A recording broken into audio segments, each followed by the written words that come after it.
మరో ఎదురు దెబ్బ తగిలింది. ఎంపీటీసీ సభ్యుల అవిశ్వాసం నెగ్గడంతో బీఆర్ఎస్ అభ్యర్థి వైఎస్ ఎంపీపీ ప్రమోద్ పదవి చేజారింది.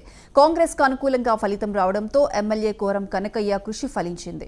ఈ పరిణామాలు కాంగ్రెస్ శ్రేణుల్లో జోష్ నింపగా బీఆర్ఎస్ శ్రేణులకు మరింత నిరుత్సాహం మిగిలింది. గతంలో 9 మంది ఎంపీటీసీ సభ్యులు వైఎస్ ఎంపీపీ ప్రమోద్ పై అవిశ్వాసం ప్రతిపాదించారని ఆర్డీఓ శిరీష తెలిపారు. ఈ క్రమంలో నిబంధనల ప్రకారం నిర్వహించిన సమావేశంలో 11 మంది సభ్యులు ప్రమోద్ కు వ్యతిరేకంగా ఓటింగ్ చేయడంతో అవిశ్వాసం నెగ్గిందని ఆమె చెప్పారు.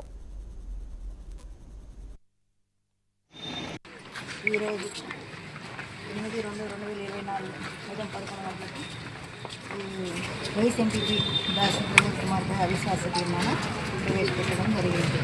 దీనికి ముందుగా మనకు 9 మంది ఎంపీటీసీ సభ్యులు ఫామ్ 2లో ప్రతిపాదించారు.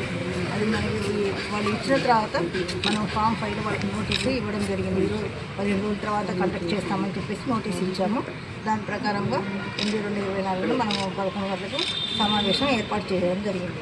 ఈ సమావేశానికి మనకి 2/3 వంతు మెజార్టీ ఉండాల్సింది. అయితే టోటల్ సభ్యులు 16 మంది. 16 మందిలో మనకు 11 మంది అటెండ్ అయ్యారు. ఈ 11 మంది కూడా ఈ వైఎస్ ఎంపీపీకి అవిశ్వాస తీర్మానానికి అనుకూలంగా ఓటు వేశారు. కాబట్టి ఈ అవిశ్వాస తీర్మానం నెగ్గినదని వాళ్ళందరికీ తెలియజేయడం జరిగింది. ఈ విషయాన్ని పై అధికారులకు కూడా తెలియజేస్తున్నారు. ఈరోజు 8/2/2024